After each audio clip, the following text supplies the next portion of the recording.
Hello, everyone. This is Zoe. Welcome back to another episode of Note to Self or Sweet Clarity with Grace and Wadaja. This is another one of our collaborative episodes, which we're sharing on both of our podcasts. Both of our podcasts will be linked below, depending on which one you're tuning in from. We are so excited to be doing these collaborative episodes because we're bringing forth a lot of topics that have really transformed our life when we've come to understand different ideas or different teachings.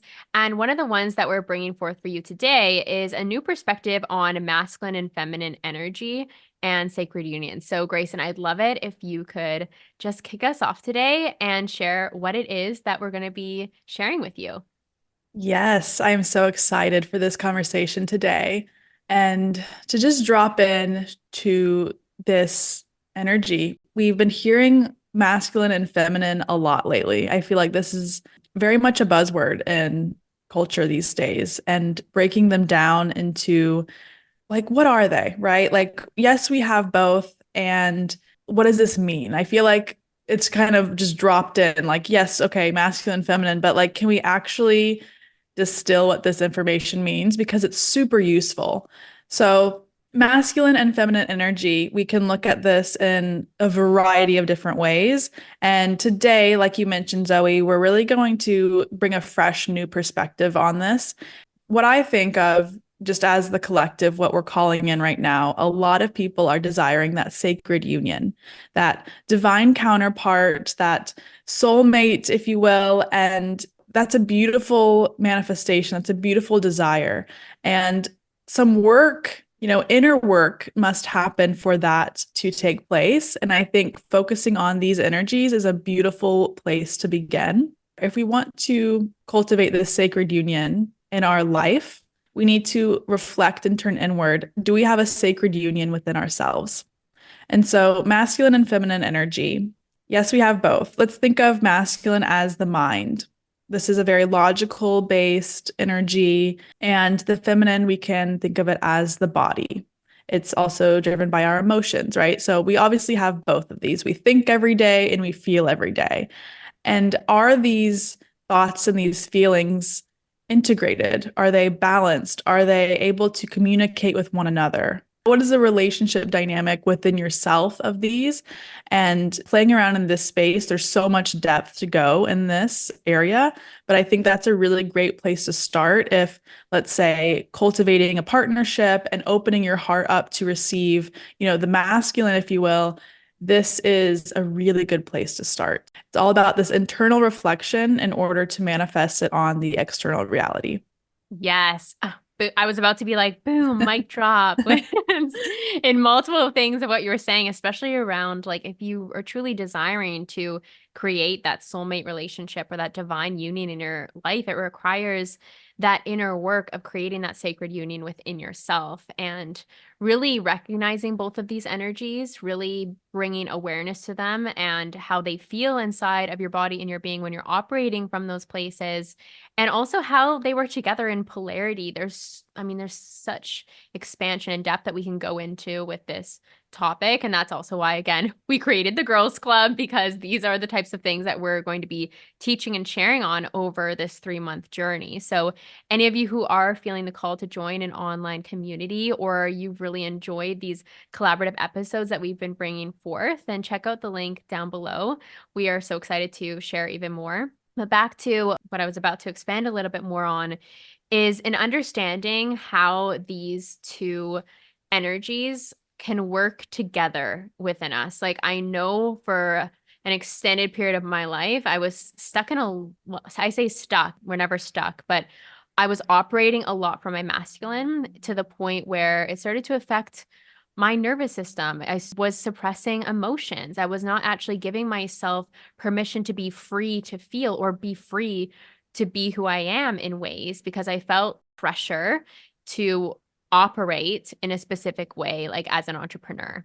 And I know that actually in doing this work and bringing in more of the feminine to what I do, there's a relaxed receptivity that has been conditioned into my being and it's created incredible results. So it's like in understanding both of these energies and when and how to call upon them, when and how to practice them, recognizing that they are both gifts. No one is better than the other. They work in combination in beautiful ways, and you can tap into whatever you need to create the day, the chapter, the flow that you're desiring. And that awareness comes with, of course, learning about it, but then feeling into how you're operating, noticing how you're operating, tuning into your behaviors and bringing awareness to them.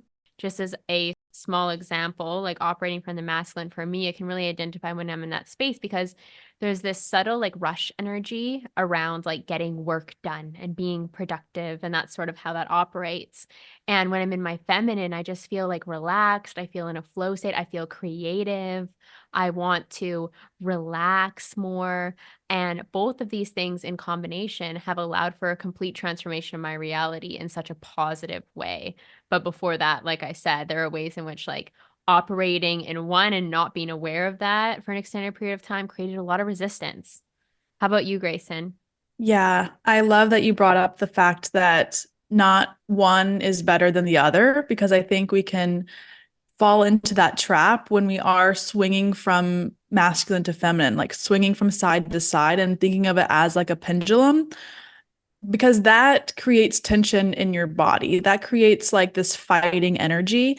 And instead of being like, oh wow, like I've been in my masculine for so long, I don't exactly know how to access my feminine. Instead of making masculine the bad guy and creating yourself as stuck or unable to transition, it's coming back into love and realizing like, okay, my masculine energy is actually a container to keep me safe and secure so that I can flow into my feminine. And he's going to be here the whole time holding me while I do that.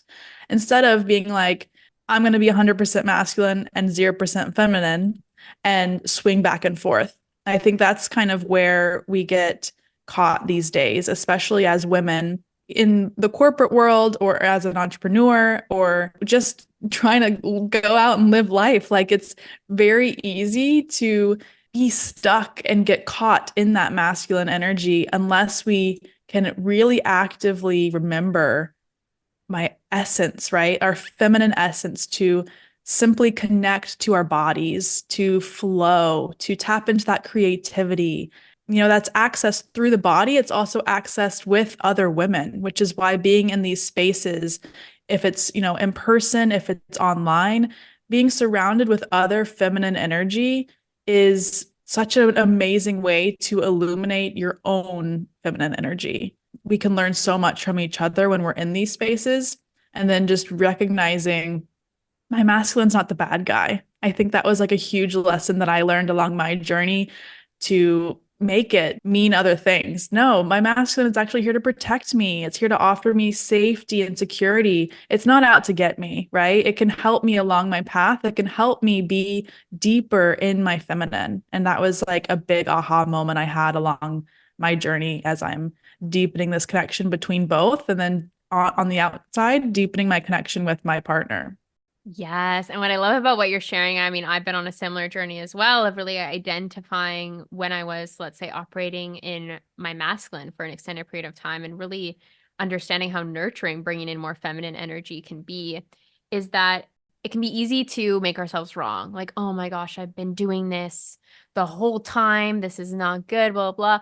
But it's in, of course, awareness and clarity that we bring in more conscious choice into our life, right? So it's like in being aware of the masculine energy and all the ways in which it serves you, and being aware of the feminine energy and all the ways that it serves you, you have the power of conscious choice. You have the power of bringing these energies together.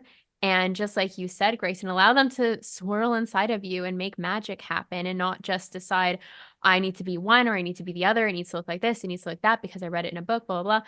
The ego loves labels. The ego loves to be able to define things. And it's a journey of really discovering how these energies feel inside of us and how we operate in them, where we recognize that our gifts are really brought out in either energies, and just understanding like all of this exists within us and we can create a world where these energies work together and there's no need for judgment about them.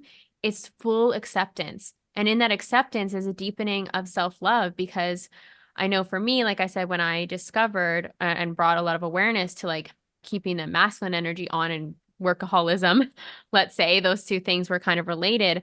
I created a harsh judgment and then I kind of went way in the other way and I just was like totally in my feminine, let's say, because I was like, oh, I can't believe I was doing that for so long. So anyway, I just want to validate anyone who has kind of brought that into awareness for themselves too. But it's a journey of self-love when we really come to accept both energies and bring them together in sacred union inside of ourselves to operate at an optimal level, an optimal state of being. Again, for me, I feel like having them operate together in an optimal state of being really enforces the belief that I have that everything's happening in my favor and I'm exactly where I need to be and I'm doing all the right things because I'm allowing all parts of my being to work together versus resisting any part of myself. That would be operating from fear versus operating from love. Yeah, I love that you brought that all back to self-love. That was so beautifully shared, Zoe. And when we just really distill it all to that and bring the message back to self-love, this is our natural state. This is alignment, right? We're thinking about this spectrum of energies, and what we're really desiring is for alignment and harmony within that. So if you guys are interested to dive deeper into this topic and others alike, we're going to definitely dive into all things relationship and all things self-love, and the list goes on and on. But if this type of conversation lights you up, we would be so excited to welcome you into the Girls Club. The doors are open, and we are just so excited to welcome you all in. Love and appreciate you guys so much. Thank you for spending a piece of your day with us. And the link for the Girls Club will be down below. Bye.